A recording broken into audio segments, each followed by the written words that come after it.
out. You know, Sonny Gray pitched yesterday. Didn't pitch great, but didn't pitch horrible. But again, the Yankees scored 1 run. The Yankees haven't been scoring for Sonny Gray when he pitches. He scored 1 run. I'm sorry, pitcher's not going to win. No. That's you know, the Mets rotation knows how that feels. You know, you need to get 3 or 4 runs. And when you know, Rick Porcello, who's been bad most of the season, the guy's like 7-14 now, or maybe 8-14 after yesterday. But I mean, he hasn't been good. But yesterday he was good. He outpitched Sonny Gray, so all credit goes to him. Yankees got 3 hits yesterday. You're not going to win a game with 3 hits. No, you're not. So you know, there you are. So I don't know. I don't have any answers except the Yankees need to start hitting. They need to start. I would love to see Greg Bird come back. He apparently had a couple home runs in a minor league game the other day. So I don't know how close he is to coming back. But if Greg Bird could come back and actually start hitting, because Greg Bird in the first month of the season was awful. He was batting about 130. But if he can come back and give the Yankees a more productive bat at first base, more like a first baseman bat. Right. You know, I mean, the Yankees now have Todd Frazier at third and Chase Headley at first. Chase Headley's still not hitting extraordinarily well. So if Greg Bird could come in and become a power threat and a guy who you know with one swing can you know put 2 or 3 runs on the board, that's a guy that would help in a big way actually. And Starlin Castro has been out for I don't even know how long now, you know, with his injuries, and he's supposed to be coming back soon. So that's 2 guys who would provide a lot of spark to the offense. You know, I love my man Big Toe, Ronald Torreyes, but he's not Starlin Castro. Starlin Castro, when he got hurt, was leading the American League in hits. Well, you don't replace that's that. Important. Yeah, you don't replace that. But yeah, I mean, I love Big Toe. He's like 5'6" or whatever he is, and it's funny watching him standing next to Aaron Judge. But you know, the Yankees need a hitter. They need a guy who's gonna you know pass the baton and you know get on base and drive in runs and keep you know lengthen that lineup, as they say. So you know it's you know the good thing is CeCe came back. CeCe Sabathia came back off the knee injury. He was on the DL. Came back and pitched well on Saturday. Right. Masahiro Tanaka is coming back. He had some I think shoulder inflammation or whatever. So they put him on a 10-day DL. He's coming back. He's going to pitch tomorrow night against the Tigers. The Yankees have tonight off, and spending the day and apparently in beautiful Birmingham, Michigan. Is. Well, I guess it's a suburb of Detroit, but that's where where the team hotel is. I don't know. I saw it in the post. I don't know what there is to do in Birmingham, Michigan. Probably nothing. Probably order room service. Maybe. We're going to take a break right now. You're listening to From the Press Box right here on 90.3 WHPC. Also on the iHeartRadio app. Listen to us there. We're on 90.3. Living in the 80s.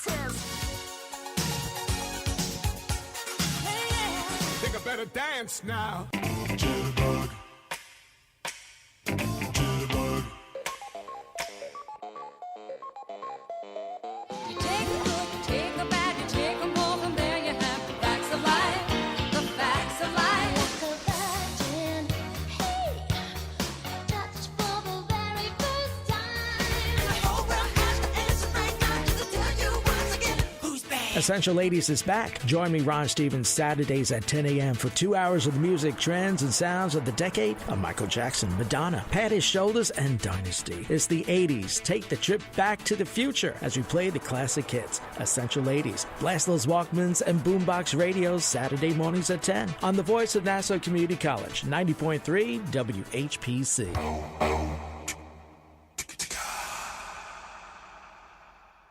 I adopted Bento in 2010 from a shelter. A lot of people know him as Keyboard Cat. That's just one adoption story that started at a shelter. Visit theshelterpetproject.org to find a pet near you. Brought to you by Maddie's Fund, the Humane Society of the United States, and the Ad Council.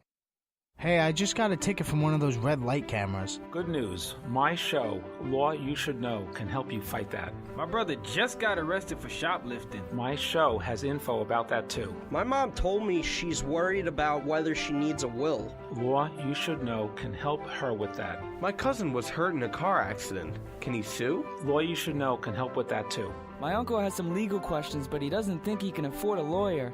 Tell him to be sure to listen to Law You Should Know every Wednesday at 3 p.m. or Sunday at 7 a.m. for lots of free info about the law right here on the voice of Nassau Community College, 90.3 WHPC.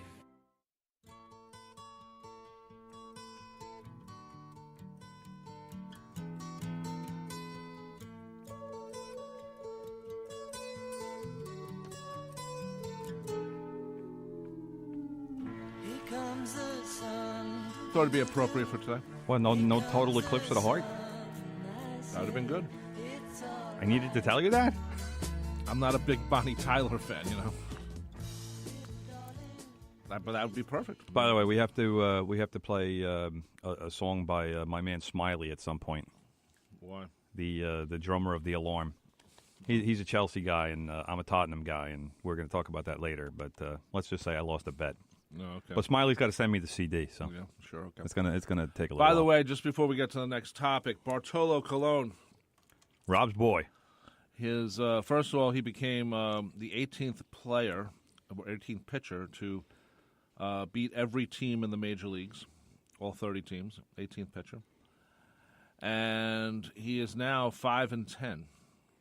So he let's separate that because he was 2-8 with the Braves and a Right. disaster. Right. So now he's 3-2. And now he's 3-2 with the Twins, and his ERA is a little over 4. It's about 4.5, I think, Right. because his performance yesterday wasn't outstanding, but he had a 9-run lead to work with in the first inning. Yeah. It's kind of easy to get a win when you get 9 runs in the Twins first beat inning. The Diamondbacks 12-5. Yes, but that means Bartolo Colon has now beaten every current major league team. Yeah. So congratulations to Big Sexy. Yeah. Mets could have had him. They said no. What difference would it have made? I don't know. I think Bartolo Colon's that cursed player. You know, Cursed. Cursed. Pitching in the major leagues for 20 No, years. he's the type of guy. You know, the way Babe Ruth was the curse to the Red Sox. He could be the curse guy for the Mets. So the curse of Big Sexy? Yeah, they should have brought him back, and they didn't. But again, what difference would it have made this year? Tell me what. I don't know. Tell me how you think the Mets season would have been. You know what would have been different? The Mets would have brought him back after the Braves released him. They would have traded him by now. Good vibes, baby. They would have traded him by now. Good vibes. The Mets have no good vibes left. No, they traded. What is positive about this team? Please tell me, as a Met fan, what you see that's positive about this team. team. There's nothing about right now what's going on. Curtis Granderson. That's my point. And Rene Rivera, latest Mets to not be Mets anymore. Yes. The latest Mets to leave, to become fortunate. Curtis Granderson, how lucky is Curtis Granderson to leave the dreck that is the Mets and land with the Los Angeles Dodgers, who not even arguably, they are the best team in baseball right now. Yes. Thank you. If I'm Curtis Granderson, I'm sending Sandy Alderson a fruit basket at Christmas or whatever Sandy Alderson likes. Here you go. Thanks for sending me to the Dodgers. I appreciate it. And then the Dodgers wound up sending the guy who was their starting center fielder last year, Jock Peterson. They sent him down to the minor leagues. So, shaking and baking out in L.A. Yeah. Shaking in a good way, though. You know, not like it usually shakes out in L.A. Granderson, Rivera joined Lucas Duda, Jay Bruce, Neil Walker as Met players who have been traded since the trading deadline.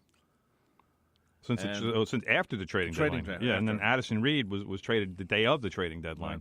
So it's an exodus from Flushing. And they haven't really gotten anything in return. It's all players to be named later or cash consideration. I mean, this is what I said last week, and I'll say it again. Why weren't these deals done before the deadline? It just kind of says to me that none of these players was valued so much that the Mets could extract a good prospect from a team. And Granderson's played well for the Mets. I mean, he hit 95 home runs in about 3.5 seasons. It's 23, 24 home runs a season. I mean, there's nothing wrong with that. But he wasn't worth a decent prospect. I mean, I don't even know what the Mets are going to get from the Dodgers. It's either going to be a low-level prospect or maybe a couple $1 million. Which, again, in baseball terminology, I hate to say it, but in baseball terminology, that's nothing. So, and this is a guy who is, I don't want to say necessarily the face of the franchise because he's not that kind of a player. But he is a guy that every franchise in Major League Baseball would love to have representing them because he's a class guy. He's well spoken. He's involved in the community, both in New York and in Chicago, where he's from. He is just a good human being, and there aren't enough of those kind of people in sports. He also gave a video goodbye to Met fans, which was, I thought, a cool thing. Yeah. I mean, that's something. I mean, he certainly wasn't traded because the Mets were upset with him in any way. It was just, all right, you know what? We can save a few $1 million, and I would hope anyway that a small part of the equation was let's get Curtis Granderson out of here and let's put him in a pennant race. I don't know. I don't know if they thought of that. Well, but I'm sure when the Dodgers came calling and said, "Hey, look, we have some interest in Curtis Granderson. What do you say? Let's get something done." And I'm sure the Mets said, "Oh yeah, let's do it." Oh, sure. Why keep him around? Why make him suffer these last 6 weeks of the season when obviously the Mets are going nowhere? True. I mean, the Mets have 40 games left. I'd be surprised if the Mets go anything more than 15-25 in those 40 games. I feel bad for I have a friend who has a season ticket, not season, but a package, package, and he's got 15 games left or something. Yeah, it's like. And it's terrible. You can't get rid of those tickets. I can't get rid of them. Mets fans, if you want to go to a game, check Craigslist. You can get tickets probably for $5. There's no point in going to the box office and paying full price for a 50% of a team. Right, and this is where stuff like when you have a dump like this that fans, just not just Met fans, but fans get angry that they invested in their team and the team has given up because. What fans are obligated to do, and I read this, I think it might have been a Mushnick column, but it makes a lot of sense. Fans, if they want to get excited about a baseball season, and they think that baseball season is going somewhere, they have to buy season tickets. Right. Because the fans want to go to the playoffs. Right. And unless you have season tickets, there is no guarantee at all that you're going to be able to get tickets for the playoffs. And especially now, where Citi Field is smaller than Shea Stadium, the new Yankee Stadium is 6,000 seats smaller than the old Yankee Stadium. Yep. So, in fact, probably even a little bit more. But playoff tickets are even more at a premium than they used to be. So, and that's how they sell you to buy tickets. If you need to have season tickets to ensure having a seat for the playoffs. And they used to, I don't know if they still have it, but when our friend Bob and I, we had a Sunday game thing. Right. And we were able to get tickets for the playoffs. Right. Not every game, but we did get tickets, which was cool because that's all we cared about. I'm not sure nowadays that's the same thing because you're right. The Citi Field's 45,000. Yeah. Shea was 55. Plus they were able to fit in a little more when the way they did it. So yeah. But anyway, it's going to be horrible being a Mets fan. But that's what fans have to do, and you're investing in the team. And then if things go wrong, like they have this season for the Mets, right. Well, now you're stuck. That's right. And now you have tickets for these games that you don't even want. Never mind if you could sell them to friends or try and get something for them. Again, like I said, it's Craigslist and it's $10. Yeah. So Met fans, like I said, if you're looking to go to a game and you just want that ballpark experience, or if there's a player coming up from a visiting team that you want to go see. I'm sorry, check Craigslist and see what you can get, and you're talking heavy discounts. Yeah, StubHub or whatever you go to. Anyway, let's quickly talk about some football. Jets lost to the Lions 16-6. It was a horrible game. Did you see the hit that Bryce Petty took? Yeah. Oh. I thought first of all, Bryce Petty got. I don't know if anybody, whoever listeners, if anybody saw the Jets exhibition game. I try not to watch exhibition games, and I will freely admit that I saw this hit on the highlights on the news. Bryce Petty got hit so hard, he thinks today is Thursday. I couldn't believe it. I mean, it was as clean a hit as you're going to see, and he hit him right in the chest. I mean, it wasn't like. It wasn't like Petty shouldn't have seen this coming. I don't even know who the Lions player was who hit him, but just ran right through him. And I was someone like that. When somebody gets hit that hard, you fear for their safety. Of course. You know, I don't want to say I'm going to fear for his life because he is wearing protection, but that's the kind of hit that could put somebody out for a season. And credit to Bryce Petty for even getting up. But, oh, man, that was just a crushing. But 16 to